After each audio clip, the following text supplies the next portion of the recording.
have the pleasure of listening to Richard Newton.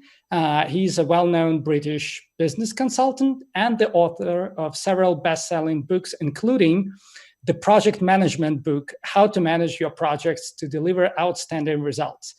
Richard has worked at leading consulting organizations, including Coopers & Lybrand, A.T. Kearney, and Ernst & Young. In 2005, he founded his own company, Enixus, which specializes in consulting, interim management, and project management services. Richard has worked in the UK, Germany, Italy, Australia, USA, France, Singapore, Malaysia, and Kazakhstan. So, Richard, it's a pleasure to have you join us today. The floor is yours. Good afternoon to everyone. As Sergey said, I'm going to be talking, my topic today is building an organizational change capability. I suspect if you're like me, you're probably attending quite a few webinars at the moment. And obviously there's this topic we can't get away from, which is COVID-19. I'm not going to specifically talk about it today, but I do think this webinar is very relevant given that that's happening. And the reason I think it's relevant is as we come out of the COVID problems, there's going to be some fortunate companies which have a pent-up demand and need to increase their capacity, but there's going to be a lot of organizations which have problems and maybe need to do some significant cost reduction. Either way, they're going to be going through a period of change, and all the evidence is, and there's plenty of data and research on this, will show that the organizations that are best placed to survive those are the ones that have some degree of change management capability. Now, by way of introduction, I think it's probably helpful to describe how I got into this field of organizational change capability development.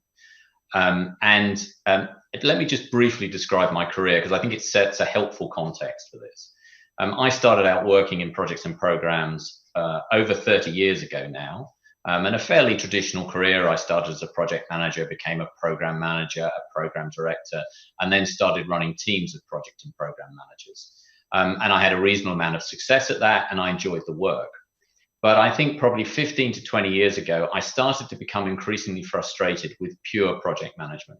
And my frustration came down to the fact that a project could be apparently successful in the sense that it could hit the time and budget, it could produce all the things that people expected it to produce, and yet still it could have difficulties. It could be a failure because it didn't really result in the change in the organizations that it was being done in.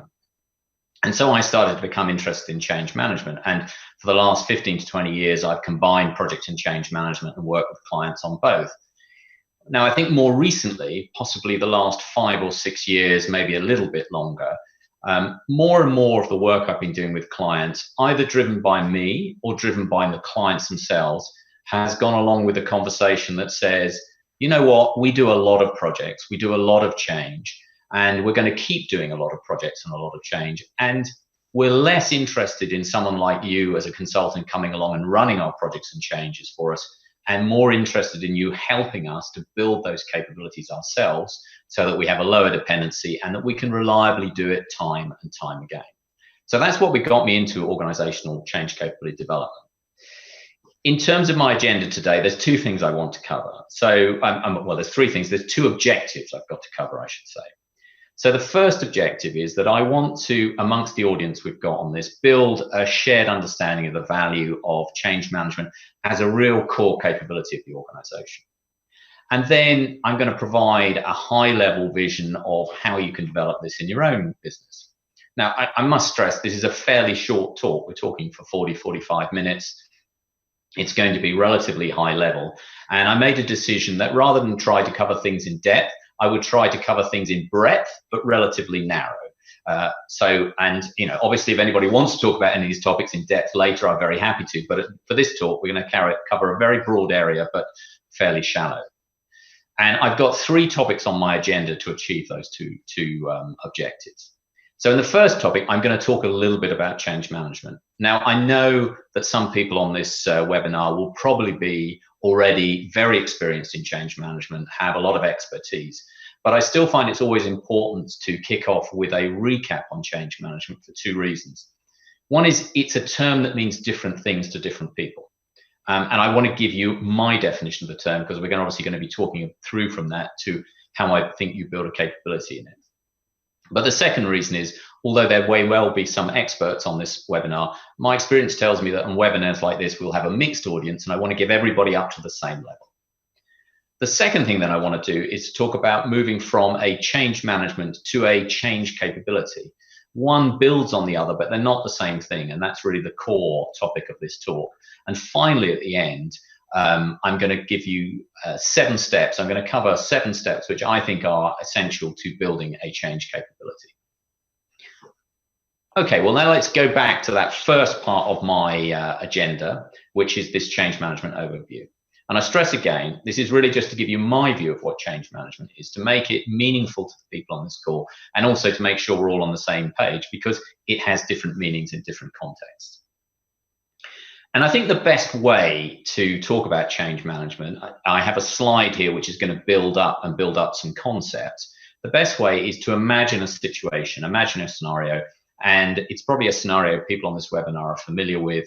You're in an organization running a large program that's going to drive some change. And maybe that might be an ERP program. It might be, let's say, the build of some new factories if you're a manufacturing business. It could be a launch of a new product if you're launching new products or services to your customers, or it might be something like a cost reduction program. But whatever you're doing, there will be some work, some analysis on a project, and there will be a point in time at which there is a change. And the reason for doing this project, fairly simply, is by doing the project, we would expect to see some increase in performance. We'd see something to improve. And in fact, that uplift in performance is what justifies the project. And often I will go into businesses and I will see business cases, maybe formalized, maybe not so formalized, but there's a business case, or at least there's a model in the senior executives' heads of the fact that the project will be done and there'll be a sudden uplift in performance. And that's what we'll get to. Unfortunately, the reality is somewhat different. And the reality time and time again on projects is that when a project goes live, when it completes, rather than actually see an uplift in performance, we actually see a decline. So the performance gets worse before it gets better. And I must say, this performance could be measured in any way you might be measuring performance. Your business will have different KPIs, but almost irrespective of what they are, we can see a decline. And that decline happens for a period. Most businesses I know work it out eventually. They turn the corner and they'll start to get an increase in performance that will surpass their previous performance and reach a new level. Unfortunately, quite often that new level is lower than what was expected when the project was started. So there's a gap in the performance between what the aim was and where we've got to. Now let's assume that the original aspiration was reasonable. Obviously I see lots of projects where the original aspiration was not reasonable, but let's assume it was reasonable. We still have that gap there. And if we look at this, it really is easy then to present what change management's aiming to do. And to me, change management is aiming to do 3 things. So the first is to make sure that the organization is ready for what I call the reality of go live. What really happens when a project ends and you put something in new, when you switch on that new ERP system, when you switch on those new factories, when you launch that new product, or whatever it is you're doing, what happens? And the reason the organization needs to be prepared for this is for 2 reasons. One is practical, one is psychological. The practical reason is, if your performance is going to drop, you've got to be ready for that so you can keep operating. And take the scenario that you're a manufacturing firm. If your manufacturing output's going to reduce, you might want to prepare by increasing stock, or you might want to prepare by asking your customers to increase stock and not order or delay orders for a period after go live. So we have some practical reasons, but there's also a psychological reason, and this is very important to project and program managers. The psychological reason is that if after go live nobody expects that and the performance drops, people will start losing faith in the project or program. They'll start saying, oh, it's a failure, it's a disaster, it's all going wrong. And unfortunately, when that happens, it tends to get worse rather than better. So we're trying to make sure that people are ready. The second thing is also, of course, we're trying to minimize that go live dip. We're trying to make it as short and as shallow as possible. And to give you an example, let's take the implementation of a big ERP system like SAP or Microsoft Dynamics, something like that, been implemented. you can see scenarios where organizations have had, say, a 5% drop in performance for a few weeks. But I've also seen organizations that have had a 25% drop in performance for a number of months. And there's obviously a huge difference between those. And we want to get to that to be as small, as shallow as possible. And the final thing, of course, is that we want to hit those planned benefits. We want to get as close as we can to our original target and make sure we get there. Now, you'll hear lots of soft things about change management. It's all about people and it's all about being nice to our staff. Actually, change management to me has got its feet firmly on the ground. It is actually about achieving the benefits and outcomes you want to do from your projects. That's the why. How do we do that? Well, there's a number of things we do, and there's obviously a huge amount of complexity and lots of different techniques. But let me give you a very high-level picture. Change management sort of works as a part of a program. It's embedded and aligned within a program plan. It will do some classic things like do some stakeholder engagement, to do some communications and all those nice things. But at its heart, it starts with some analysis. And that analysis sets out to answer two questions. When we make this change, what is the impact of this upon our business? And what we're looking for is what else needs to be adapted. So if you implement a new IT system, often other things need to change as well. If you implement a new factory, often other things need to change. And we're trying to do an analysis of, okay, have we got everything we need to make this right? And the second thing we're going to ask for is how ready is this specific organization for this change? And that varies hugely between organizations and departments. I can think of clients I know who I've worked with who are very resilient organizations, and you can throw lots of change at them and they still keep performing. I can think of other organizations, perhaps ones with, say, very old IT infrastructure, who are very fragile. And if we're not careful, when we make a change, everything can break. Organizations can be quite complicated, and unless you can foresee all those little bits and pieces, unintended consequences can happen. So we start with some analysis, we work out what's the impact going to be, how do we make this organization ready? And then, we develop a plan, and a change plan can cover all sorts of different things depending on what that analysis has told us. But again, it's essentially to answer a couple of fairly straightforward questions. What do we need to do to ensure this change is successful? And how can we make sure that the teams in our organizations understand what the change is, are willing to work with it, and most importantly, are capable of working with it? And I've given a list of things here that we might include in a change plan. There's very obvious things like some communications, like training, but sometimes there are more complex things like we may need to do some reorganization. We may need to recruit some people. We may unfortunately need to lose some people. We may need to change our key KPIs or the way we performance manage. It can touch all these things that we need to do to make sure the project is a success. So we have that plan. Relatively simply, we're then going to execute that plan. It tends to be quite hard to get a change plan exactly right. So normally it needs to be quite agile. There's normally a degree of iterating around as we monitor whether it's having the effect we want, quickly changing the plan and doing the things we need to do. And eventually we'll obviously make the change we're going to do, whether that's switching on new systems, switching on new facilities, whatever that project was. We're then going to measure performance post go live. And the important thing about change management is there's a lot of work before go live, but the real work is about after the project has gone live. It's after the project manager has probably started to lose his or her interest, because it's about what happens then. And we're measuring performance, seeing if there's any exceptions. Maybe you have a new system going out to 6 teams. 4 of those teams are fine. One of the teams is having a little bit of difficulty. One of them is really struggling. So you might decide, well, the one that's having a bit of difficulty, we need to give a little post go live support. The one that's really struggling, we need to make some more radical changes in that in itself. But irrespective, if you have a process like this, eventually you'll get to the point where those benefits are being achieved. You can hand the project over to business as usual. It's ended. The change is done. It's now the new way of operating in your organization. And like any good project discipline, the only thing left to do is to review and learn for future. Okay, I hope that gives a perspective of what I mean by change management, and that's helpful to you, and it shows it as quite a practical discipline. What I want to do now is step from pure change management into this, what I call change capability, which builds on this but is somewhat broader. And the best place to start about that is to talk about the reality for most large organizations. And most large organizations don't have a project running or a program, but have a whole spectrum of initiatives of different sizes, different scales, and different complexities. You can categorize these broadly into three lumps. And typically with the large organizations I work with, they have some very big programs, the few major initiatives happening probably at a corporate level across the whole organization. And the example I keep going back to of an ERP system implementation is a classic example of that. But supporting that, or maybe independent of it, they normally have a lot of individual projects as well. So these are smaller initiatives, maybe happening centrally, maybe happening distributed across the organization, that are working along there. They're separate from these programs, but are probably contending with them for resources and money and budget and all that sort of stuff. And finally, there's probably hundreds of very small things happening in the organization.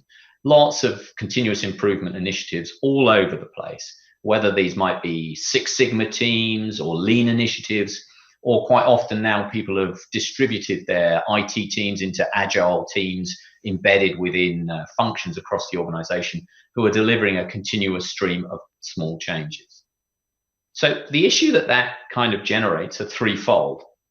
The first one is we may have all the resources to do these projects, but can the organization cope with the outcome from them? Can the organization cope with all the change that's going to deliver into different places? And you too often see organizations that drive projects, spend a lot of money on projects, but they can't cope with the change, and the change never really happens, and so the benefits aren't driven. Secondly, you get to that question of, well, although you start out with a clear view of your priorities, when you actually look across all the things these different projects are doing, are you really sure that the right priorities are being delivered with these changes? And basically, another way of saying that is, what is the overall outcome? You may have an aspiration for each individual one, but it can be quite hard to track really where is this whole family of initiatives going to take us as a business. And this is where the idea of a change capability starts to come in. And let me talk about some of the challenges this complex set of change that an organization is having builds. And I've just got some examples here. This is not meant to be an exhaustive list. It's just meant to give a taste of some of the common problems that I see. So problem one is you start to see conflict between the initiatives. I don't mean conflict in the way that I would have meant as a project manager, when I would have been focused on things like who's getting the money, who's getting the best resources to work on the project. I'm more talking about conflict in how a project is implemented. So a good example of this might be if you had a call center or a customer support center and several projects are trying to implement in there, what is going to be the cumulative impact of all those changes on the customer services? Is it really going to drive a performance improvement or not? The second problem is that completions of projects takes precedence over outcome. What do I mean by this? Well, what I mean by this is that too often you still see organizations where the success is claimed when a project has delivered to time and budget, that it's hit its milestones and it's got there. But really, success is about, has it driven the benefits that we should be driving? So we need to be measuring something more than just simply the classic project management of hit time and money. Thirdly, we tend to get inconsistent results, certainly from a change management perspective, because what you tend to find with change management is some project and program managers are very aware of it, engage with it, bring change managers on as a normal work stream in their project. Some don't know about it, don't like it, are antagonistic towards it, so they don't. And therefore, the quality of the change outcomes is very variable. Often also, change management is applied too late. So it's applied too late in the process. It's what I call the sticking plaster. You know, when you put a sticking plaster over something without really fixing the underlying cause. And classically, change managers are engaged in the project very late in the day. And to be fair, late is better than not at all. But it's much better to involve them early because there's some quite complex work to be done and some quite complex preparation to be done. And if involving late, it really is just playing lip service to the success. We also get to this problem of we have a lack of overall picture. Unless we understand how all these different changes are going to impact, you don't have that picture of how it all comes together. I'm going to explain this a little bit more on the next slide, and you can see what I'm talking about. The sixth point, double counting of benefits. This is common anyway, but I think that a widespread issue I see is that too many projects are claiming the same set of benefits. So for instance, we may have a project that says, I'm going to deliver a 10% cost reduction to a particular department. And then if we search a lot around the portfolio, we might find 2 other projects which also are going to deliver a 10% cost reduction to that department. And what was feasible in the 10% reduction may be now being claimed as an unfeasible 30% cost reduction. And that's because we're double counting benefits. And unless we look at it holistically, that's going to be a regular problem. And the final one I sort of touched on when I started this talk was there can be an excessive dependency on third parties. Unless you build the capabilities yourself, there's this tendency to continuously rely on consultants. Now, obviously, I'm a consultant. I want people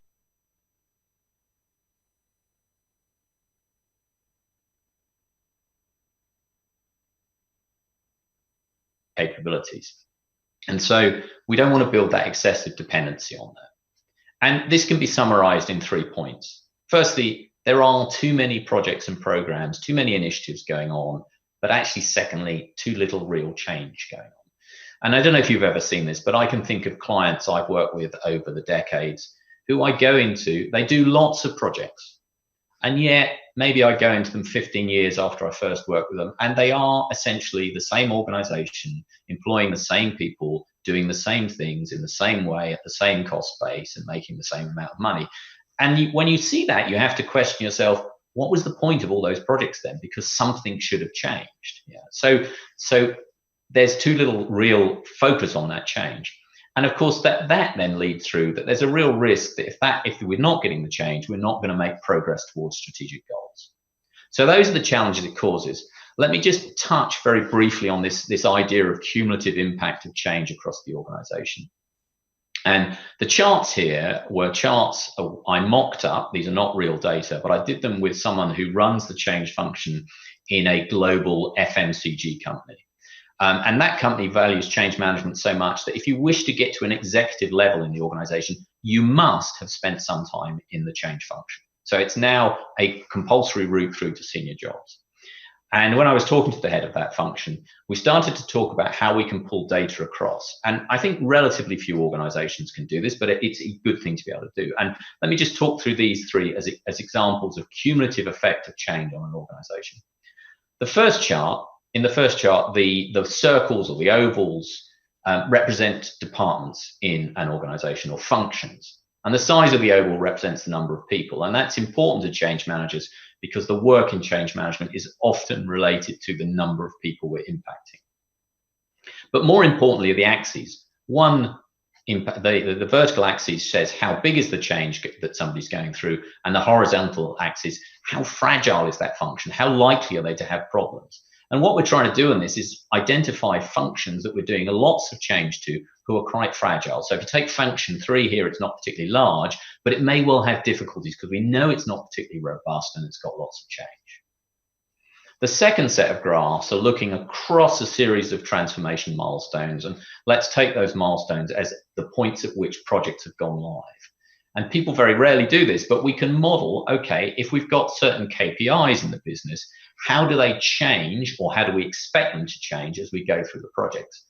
And we really need this sort of chart because if we don't have that sort of view, we can't see what that cumulative impact of the project is going to be. And the final set on the right-hand side, a little bit like the first ones, they're again looking at milestones from a transformation across a series of departments. But what they're looking for here is departments, for example, like Department 6, where we seem to be doing changes to them continuously, and we need to ask the question, are we doing too much? Are we going to disrupt that function so that it becomes operationally unreliable because we're doing too much change to it? And there is a trade-off between operational stability and amount of change. So are we doing too much?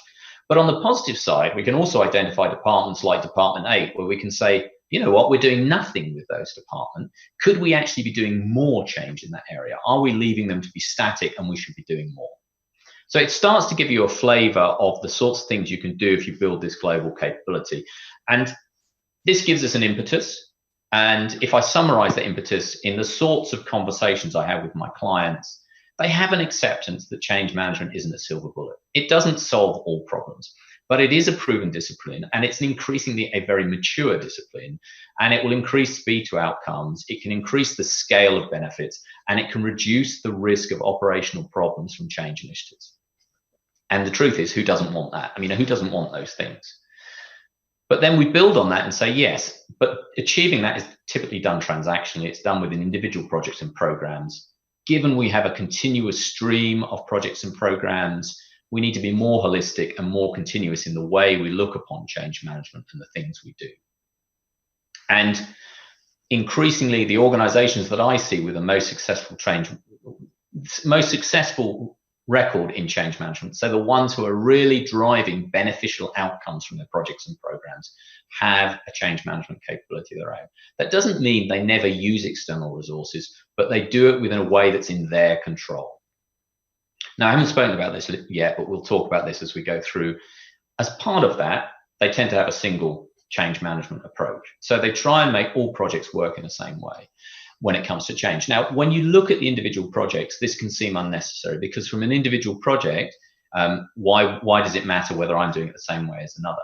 And the reason is so that we can consolidate up the information from them. So, for example, if I go very quickly back to the previous slides, those slides, the information from them typically comes from something called a change impact assessment, a fairly standard deliverable in change management. If you're not doing it in the same way, it's very hard to consolidate the information up and get the same information. Sorry, I'm going the wrong way. So we need to do that in a similar way. And so what we see, or what I see, is increasingly organizations trying to do three things. One is make sure that there is high quality change management within each project and program. That can be quite different from project to program, because some projects have very large scale change implications. Some, for example, an infrastructure change in IT or change of that nature may have a relatively small change, so the change management overhead can be low. But still, there is some change management in every project and program. Secondly, to start thinking about how do we do this holistically across the whole family of projects and programs, so we can ensure we achieve the outcomes cumulatively, so that we can get towards our goals. And thirdly, how can we build that reliable, reusable internal change capability? So that's the sort of discussion I'm having with most of my clients. Obviously, the interesting question on this is then, what do I mean by change capability? And in this chart, I've tried to outline it. Now, it's a hard thing to encapsulate simply, and it is not the same thing for all organizations. But to me, there's 5 main components that are particularly important. And I'm going to go through this chart, and I'm going to talk from the bottom layer up towards the top to give you an idea of the sorts of things I'm talking about as change management. I'm going to stress this is very high level, but it starts to give you the concept of what I'm talking about.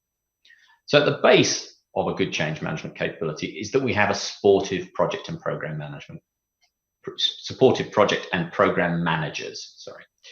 They are people who are obviously good at project and program management, but also particularly are people who understand what change management is, encourage and welcome change managers onto their programs, actively seek to have a change management work stream, and provide that work stream with the resources and support it needs to deliver the things it does.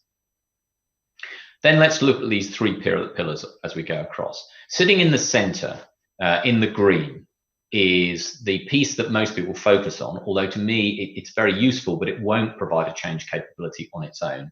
And that's what I would call an enterprise change center of excellence, or a CMO, a change management office. And that's a central team that does things like provides a change method for the organization. It manages the overall roadmap. And that's a different roadmap from, say, you might have in a project management office, which is very much focused on resources and resource contention. This is much more focused on how we're going to get to where we need to get to and the outcomes. It also tends to own directly the change management on enterprise-wide initiatives, and it would start to build a pool of skilled change managers. But that works within a context, and the context it works within is ideally what I call a change-ready organization. Now, what I've written on this box on this chart is rather perfection. No organization I know is quite perfect. In fact, most organizations are a long way, but at least we know what we're trying to achieve. And to me, in a change-ready organization, if we split the organization into a hierarchy and put those very, very crudely into layers, we can say there's a leadership or an executive team. We want people there who really know how to lead change. People who are informed, change-aware, they're aligned, they communicate well about change, and importantly, they exhibit the behaviors that are supportive of change. A simple, trivial example, if we're trying to reduce costs, We want executives who look like they're trying to reduce costs. Otherwise, we lose faith in it. And a lot of change management methods focus on this layer. So if you're familiar with John Cotter and people like that, they focus on leadership for change. But sitting below them is the management layer. And honestly, to me, this is often the most important layer in change. It often gets a lot of criticism. I often think it often unfairly gets criticism. Because this is a layer of people, the people who are actually running the business on a day-to-day basis, the people who are managing teams, producing whatever the business produces, and they have a hard task when change goes about, because we're asking them to do three things which are intention. The first thing when the change happens, we're typically asking managers to help their team through the change, or to force their team through the change. But at the same time, the very same people, we may be changing their jobs. In fact, their role might be threatened by the change. So we're asking someone to push a change which in its own way threatens them. And at the third time, we're typically asking them to get on with the day job and still keep delivering operational performance. And that's a really hard trio of things to pull together. Now, there are ways we can do that, and we can coach people so they're better at it. And so it's a really critical part of a change-ready organization. And finally, ideally, and again, stress, we rarely get to this ideal, but we have a community of staff who are open to changing. We don't have people who are going to be difficult every time we raise a change. What I'd also add, and this is on the right-hand side of the chart, is we tend to have a network of change skills across the organization. So this is often called a change network, change agents. These are people who are not full-time or professional change management people, but these are people who put up their hands to support change. They tend to be influential, not necessarily senior, but influential people who know their way around and can give change managers a sense of really what's going on. Is the change working? Is it not? What's happening at a local level? You know, if you've got a massively distributed business, the center might see the world as going in a very nice way. But if you get out to a factory 1,000 miles away, the truth may be very different. And you want a network of people who are feeding that truth back and also working to drive the change. And finally, sitting above this, I would expect to see some sort of sponsor. So that is someone who oversees and sponsors the build of the change capability itself. I'm not talking just about someone who sponsors projects and programs. I'm talking about someone who oversees and drives the development of this capability for the organization. So that's a change capability. As I say, there's a lot of complexity and a lot of detail hidden away in there, but that gives you an idea of what there's there. So on to the last bit of the talk. How do you actually go about building that? What are the steps in building it? Now, I'm going to go through this in probably 5 or 6 minutes. And I can assure you there is a lot of complexity in here, and there's a lot of stuff that I can do because I've been doing this for decades, but also because I've learned from other people. There's a lot of other brilliant practitioners out there that we learn from. So I'm going to go through this relatively simply, but nevertheless, even though it's simple, I think it should give you a flavor of what needs to be done to build the change capability in the organization. So if I start on the left-hand side of this page, there's 3 boxes there, and let me talk about what's there step by step. And although this isn't a plan as such, these activities could start to form the outline of a plan. So the first thing is, as I said before, we need a sponsor. We need someone who's going to own the change capability in the organization. Now, that can be anybody in a number of roles, but typically, where I work, it's either somebody in HR, like the chief people officer, or it's somebody in IT, the CIO, ideally, or, and this is normally where I think it's best, it's in a transformation function. So quite a few organizations nowadays have a chief transformation officer or a transformation director, and the change function working into that person is ideal. Having said that, the most important thing is that there is a sponsor and that person is actively engaged in change and is driving the changes that the organization needs. The second thing is to analyze a little bit about what's going on in the organization. What is the change ambition? Different companies have different levels of ambition. Some just want an ongoing trickle of incremental change. Some want massive transformational change in a rapid time frame. And typically, it's actually that transformational change, the occurrence of transformational change, that drives the realization that they need their own change capability. So I'd also want to look at the portfolio of work. So how many projects have you got ongoing? How are you delivering them? Although it doesn't matter too much, it does change the approach. For example, if you've got a few big traditional waterfall style programs versus lots of agile. Maybe you've got some agile release trains delivering a huge amount of change on a regular basis into the organization. Depending on those, the approach to change management may change a little bit. And the final thing is about current capabilities. And to be honest, a lot of the organizations I'm working with are all already quite good at change management. If I look at an individual project, they have capable change managers. But what they need is they need to pull together into a comprehensive and cohesive structure. But I can think of a manufacturing firm I worked with quite recently whose level in change management was extremely low, and we were really starting from ground level upwards there. So once I know that, we can start thinking about the operating model. What is the operating model? How is this change function going to work? And by an operating model in this context, I mean things like something which defines the processes and working ways of the change capability, the roles and responsibilities, what the organizational structure looks like, what the tools and techniques are there. And there are lots of different change management tools and methods you can invest in. So what is it that this specific organization is going to do? And then, critically, a plan to realize that. Now, to give you an idea, when I work with organizations, for some relatively large but mature organizations with change, I might be working with them on and off, not necessarily continuous, over a period of 6 months to start getting that operating model realized. But on the other extreme, there are organizations I would expect this process to take 18 months to 2 years. It really depends on the level of maturity and how big a function that you want to build. The second thing is then, once we've got through those three, the next 4 blocks are really, they are bits of that realization plan. But I've picked out 4 because I think they are particularly important. One of them is about selecting people in the right roles, the right people. Now, to give you an idea, I work with organizations which have change functions with 6 people in them.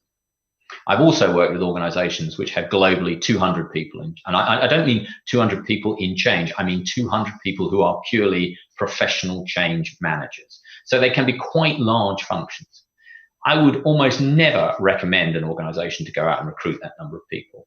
The way I approach it is a little bit, if you're familiar with Six Sigma, is the way that you might recruit a few master black belts, and they will then, in the process of doing change, train up and build your in-house skills. And so I would be looking for some established, proven change managers, but proven change managers who are used to working in the context and the style of business that you are in. I've worked for a wide range of companies, and the expectations about what is normal behavior and what's reasonable varies hugely, and you need to have change managers who are able to deal with that. And if I put it on a simple scale, there are some quite soft firms and there are some very, very hard firms, and the change firm manager needs to be able to cope with that. So it's choosing people who are used to that environment and that context. Next bullet about implementing a flexible common approach to managing change. Managing change is quite powerful, but that doesn't mean the tools and techniques and the methods need to be particularly complex. There are lots and lots of theories of change. There are lots and lots of change methods. To begin with, though, simply doing simple things like analyzing every project and making sure the change goes through, having a simple change impact assessment, having a simple change readiness assessment, and going through the exercise of producing a change plan, that is going to drive benefits in its own way. It does not need to be complex. It does not need to be a huge investment in complex methods and tools, but it needs to be something, and it needs to be consistent across the organization. If it's not consistent, what tends to happen is you can't consolidate up, you can't get that cross-reporting, but also people start talking in different language and different terminology across the organization, and that just becomes inefficient and creates future problems. So it's worth having that common change management approach. Talk next about building skills. So if you have some change managers, what then I would always like to do is build some skills. And I talked about 3 layers in an organizational hierarchy: leadership, managers, and change agents. And I would want some engagement with all of them. Leadership can often be the hardest because we want to engage leadership and sometimes give some coaching. Potentially this is one-to-one coaching on change. And the classic example is where we have a leader who is sponsoring a major new program. Not all leaders necessarily behave in the way that we need them to behave for that to be a successful outcome. Although obviously one has to be sensitive to telling one of the most senior people in the organization they need to change their way of behaving. But there are ways of doing this, and typically some leadership coaching is of huge value.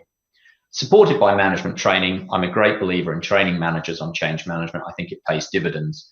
And then building the change agent network. Change agents don't normally need a huge amount of training. It's more about awareness of some of the tools, but a little bit of language, a little bit of understanding of the tools and techniques of change management then work.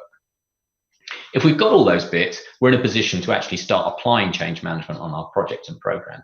And one of the things I want to stress is this is not about building a huge organization and then suddenly letting it loose on your portfolio of projects.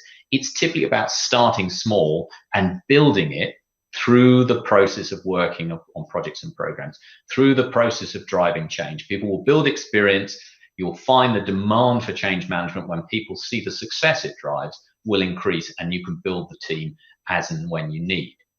Now, I've got two very quick slides, which I'm just going to touch on, and then I'll be finished, which pick on two of the blocks on this. But I just want to give you an idea of a couple of things. So this slide is one I built with a manufacturing firm. One of the questions I'm often asked is, can you give me the operating model for change?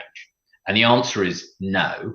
And the reason it's no is because there isn't an operating model. There is an operating model for each organization. And let me just pick a couple of examples on this. The manufacturing firm I'm talking about was highly decentralized.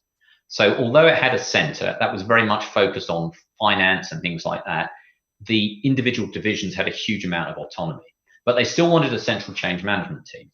Now, the way those change managers have to interact with those distributed departments varies hugely from, say, an organization in which everything is centralized and power is very much held centrally. So it just gives you a taste of the sorts of different considerations that you have to think about. And finally, I talked about roles.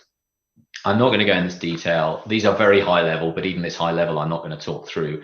I talked about 5 roles, but the sort of roles we can think about in change management, the sponsor, as I spoke about, that central change management office, that center of excellence doing various things, change managers themselves, building up this group of change managers, starting initially quite small and then building to the size you need through driving success in the organization. If it's a larger organization, you may well need some sort of divisional change leadership within separate divisions or functions, especially if they are quite autonomous and have quite a lot of power, and then that network of change agents across the organization. So I hope that's given you a flavor of what I'm talking about when I talk about a change management capability. I hope it's made it interesting for you and you think it's relevant to you and the sort of thing you want to talk about. That's all I was going to say today. I think we're going to go to a few questions now.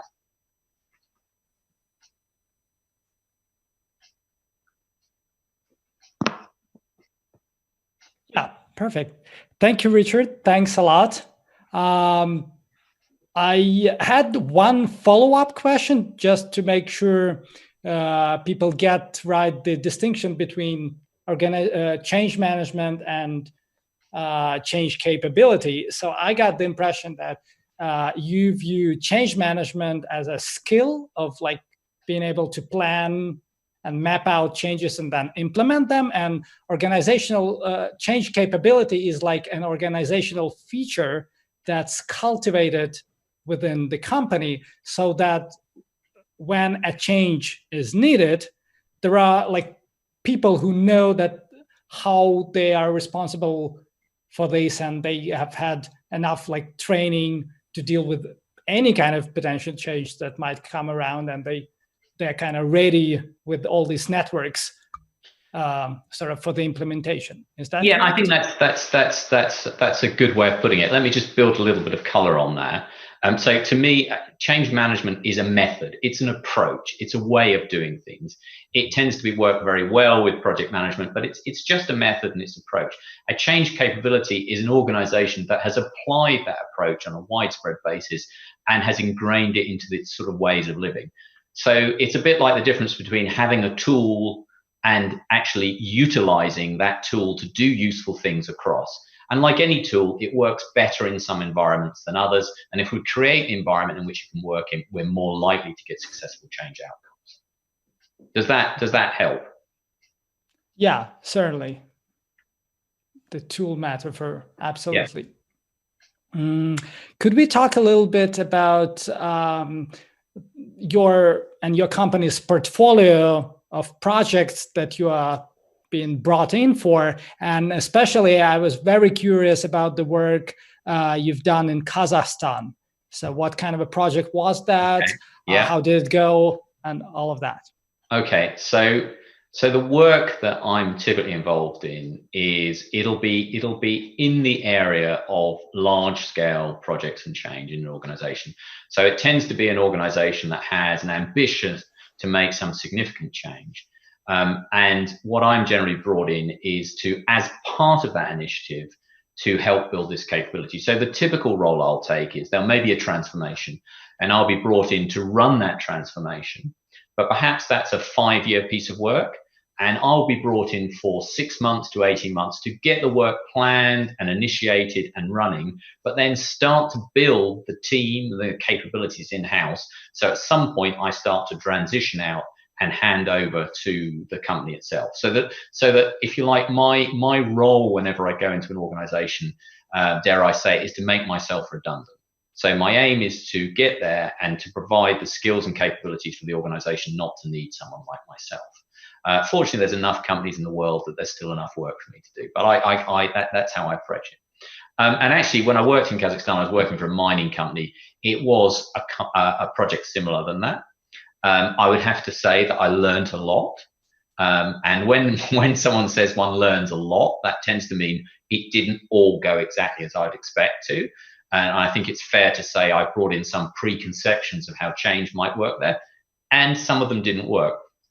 But you soon learn that there are other techniques you can learn, and whether or not all the tools and techniques, all the attitudes, and all the approaches to change management can be applied, the basic goal of making sure that projects and programs achieve their outcome and what you want to do is universally important.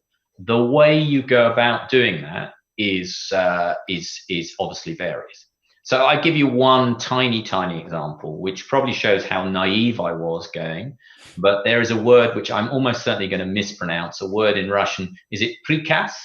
Prikaz, the order? Well, I'm obviously saying it wrong. Предзаказ? Something like that. And yep. it's the order. Now, I had no idea of the importance of this, and you soon learn how important that is. But nevertheless, as I stress again, the fundamental goal of making sure that an outcome is achieved is universal. And that's what, to me, change management is about. It can sound like a very fluffy, very soft subject. When you focus it on, no, it's about achieving outcomes and making sure that the investment we've paid in big projects and programs achieves what it's meant to. It's important in any environment. Mm-hmm. But going back to that Kazakhstan case, was it more like about they wanted to start using a certain technology or open a new facility, or was it more about the way things were managed? No, it was to do with the way things were managed. They were trying to drive a large transformation, and my role was similar to what I've described. I was there for several months, and then as I was brought on as program manager, and I was coaching teams there in project and change management techniques. And then after about 7 months, I exited, having trained up and built an in-house team who could then take on delivering. Mm-hmm. And they were trying to achieve quite a lot of different things. From some of the targets were to do with health and safety, some of them were to do with cost reduction, some of them were to do with efficiency of output. So it was a whole variety of transformational goals that we were trying to achieve. Mm-hmm. I see. So you've mentioned several times, I think, this distinction between hard versus soft, and being also like the projects of change, you might classify them into hard and soft, which I interpreted as like whenever you have a hard project, it means that like there's a company that manufactures something and they want to like switch to using this new technology of production, and you have to make sure that everybody gets trained and that the equipment is being delivered, etc. And then there is this, what you've just described, the questions of a change in the way management works and in the way in the culture and how people interact and all that kind of thing. Yeah. So what's harder generally, and what do you get more of in terms of requests?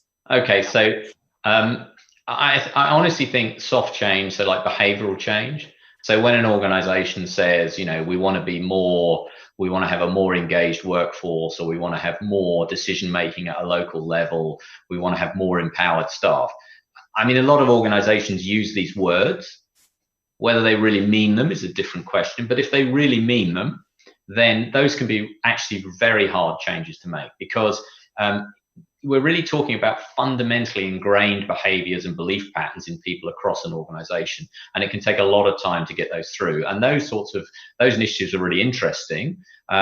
I would say for my career, the majority of the work has been more on the harder side. So delivering new systems changes, relocating businesses I've done a few times as well, setting up new facilities, new product launches. These are fairly tangible things.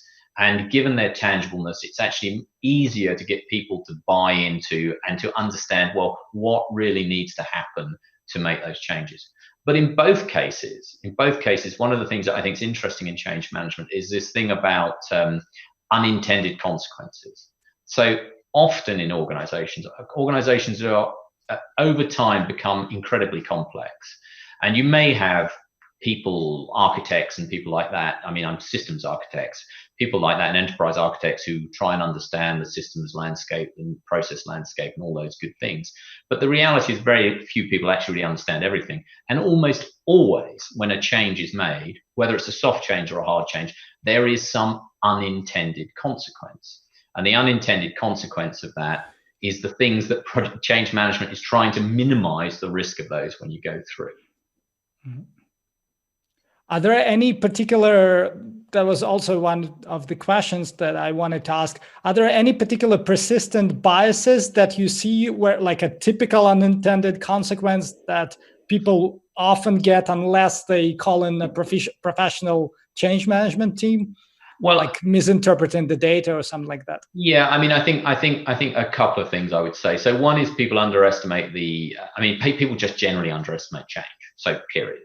So people sort of say, I'm going to roll out new systems, we'll put them in place and everyone will use them. And, I've seen factories shut down because they've forgotten about certain data, or somebody in the factory really doesn't like the new system and chooses not to put the data in and the whole thing breaks. So firms continuously underestimate the impact of change. I mean, obviously I'm biased because that's my profession, but I can tell you too many times I've seen things go wrong because they haven't thought through, I haven't put the effort into really thinking through what the implication of that change. If there's one aspect of change that I think can do a lot but gets forgotten, is it's looking at performance measures and KPIs. So almost everything, if we get the performance measures right and the performance measures that people really care about, we can drive the behavior that we want to do in an organization. But too little care and attention is given to it, and often you will implement a change but have a consequential impact because the measures, the way we measure people, the way we bonus them, are driving people to another direction. And it's that lack of that coherence in the way different parts of the business are pulling and the different levers drive different people's behavior that change management is also looking to kind of standardize across. You're never going to get it perfect, and there's no perfect world, but you can reduce the worst of the conflict between different areas of the business. Yeah. Mm-hmm. I see. If we talk about different managerial paradigms, and which of those are more receptive of change and less so. I just wanted to ask, so like you have these maybe like more traditional companies, kind of top-down hierarchy, and like the fashionable self-managed corporations, maybe utilizing one of the more modern managerial paradigms and approaches. Which of those are typically like better environments to implement large scale changes, not continuous improvement, but more like something happens in the industry and the company has to radically pivot? Okay, so I honestly think it's more about the people than the management paradigm. And you're absolutely right in the sense there's a model that you can go out and you can read it in 1,000,001 blogs and on sites, and people will talk about agile organizations and decentralized and empowered workforces, and that sort of nimble organization, they can drive change quickly. They can drive change quickly if it is change that the people in the organization believe in. When you come across a change that is nobody in the organization likes, and a classic example, we've got a major cost reduction, we need to make 40% of the staff redundant. Yeah, I can assure you a modern paradigm is no better at dealing with that sort of change than the traditional paradigm, whatever you may believe. So my point would be is when change is good, when everybody likes it because we're doing something new, we're recruiting people, it's exciting, everybody likes it, the overhead and the work of change managers is relatively easy. When change is hard because we're doing something difficult that fundamentally a lot of people in the organization don't like, I don't think it matters what management paradigm they have. If people don't like it, the change is hard. So I think one has to be a bit careful in making generalizations. However, there is no doubt that, for example, if you're talking about just the everyday change, yeah, there are some organizations that have structured themselves in more modern ways, using more agile techniques. They find that change easier. That I can't deny. But that's because it's easy change. I mean, I don't want to underestimate the benefits of things like that. But it's easy to get carried away. And one of the things I'm constantly frustrated by is the number of times. And I'm qualified as an agile lead. I've been involved in working on agile and rolling out agile. I did it for a large investment bank 15 years ago. So I've been involved in it for quite a few years. But talking to agile people who will constantly say, it's a fantastic change method. It's not. It's a fantastic delivery method. It delivers stuff more quickly. It doesn't necessarily make your organization better at adapting to it and adopting it. So we need to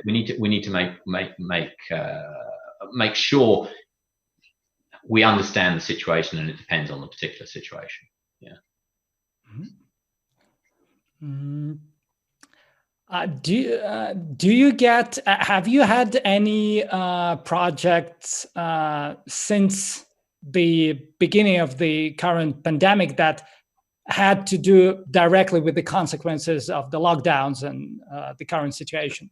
So I'm involved with 2 or 3 projects which are running through. They're not really dealing with the consequences yet. I don't think that's happened yet. I think that's going to happen in another 2 or 3 months. But I'm certainly dealing with teams who are still going through delivering projects, but they're all at home and they're working remotely. And I have to say, I've been very impressed generally. Yeah. And one of the interesting observations is when we got into lockdown, lots of people expected from a productivity perspective from projects. I don't know about operationally, but from projects, a lot of people expected it to be really difficult. My experience is actually productivity has been really high. I mean, I've actually got 2 projects I'm involved in where the speed of delivery has actually slightly increased now that everybody's working remotely. So I think there's some really interesting things to learn. Could I yet tell you why that has happened? No, I don't think we've got there. It's still too much of a moving picture. I would expect, certainly from a UK perspective and probably Western European perspective, the impacts of COVID will, in terms of changes to organizations, I think we'll be dealing with June, July, August. Yeah, it's still too early here, mainly because the governments are giving pretty large financial packages to keep people going. Once those financial packages run out, then we'll be in a different game. And I suspect there will be quite a lot of change. Some of it will be a difficult change because there will undoubtedly be lots of cost cutting. Mm-hmm. I see. You said you had no idea why those couple of projects that are going along really nicely are doing so currently, but do you have like a hypothesis? Okay, yeah, no, okay, so let me requalify that. I have an idea. I don't have proven facts. So I think my idea is that when you work in a project environment, you have a fairly defined role and you have defined tasks. So it's quite easy to manage people and making sure they're delivering. And I think a lot of people are finding outside of the office environment, whilst to begin with, they were on lots of meetings, lots of Zoom conferences, which went on forever, the first week, all I seemed to be was on conference calls. But those have dropped off. There are still meetings, but they're much more focused. They're much tighter. People don't sit on calls and chat like you might do at the front of a meeting. So meetings tend to be half an hour rather than an hour. So I just actually think people are working in a more efficient way. Whether that's sustainable, I don't know, and whether I'm correct, I don't know, because it's theory at the moment, and my sample size is too small to be certain. Mm-hmm. So it's basically, the hypothesis is that previously we've enjoyed socializing around the water cooler so much that like people actually got less of work done, and now it's kind of succinct and done too. Yeah, I mean, I think it's a more subtle thing than that as well, is in the sense of, if you've got time to make a decision, you can spend half a day making it. If you're in a difficult place, and anybody I have never been in the armed forces, but a lot of my family are, they will always tell you they make decisions very quickly because they have to make decisions quickly in difficult situations. And I think it's a little bit like that at the moment. Some organizations I know are making decisions very quickly, and that's making progress quick. Now, they're not always getting those decisions perfectly right because they don't spend so much time on them, but they are making decisions quickly. And often with projects and change, it's about the pace rather than getting everything right. So I think it could be that as well. Okay, I see. Thanks. So I think it's time for the very last question that I wanted to ask you. So as I know, you're an avid reader and you do a lot of book reviews. So I was wondering if you have like some top list of books on change management and project management, and that our listeners should consider reading. Okay, you're going to ask me straight away to name the top change management and project management books. I can tell you the books that are influential to me. I do read a lot.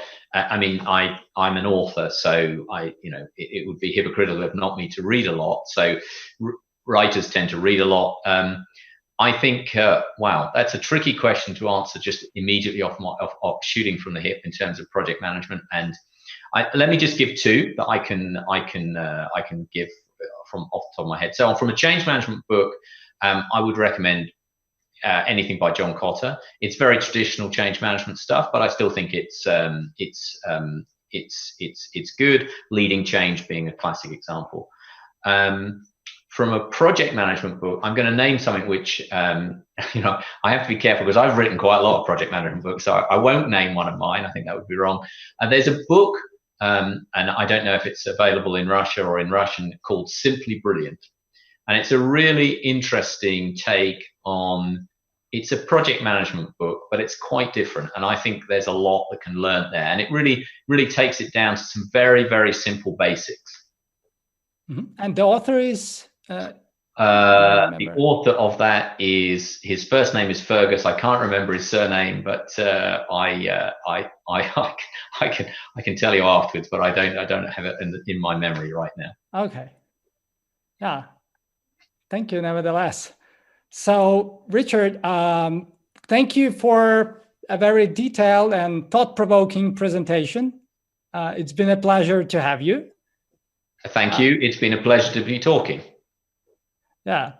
So, looking forward to getting deeper into your works, by the way, because I'm absolutely inspired to read more of the things that you have written on the subject.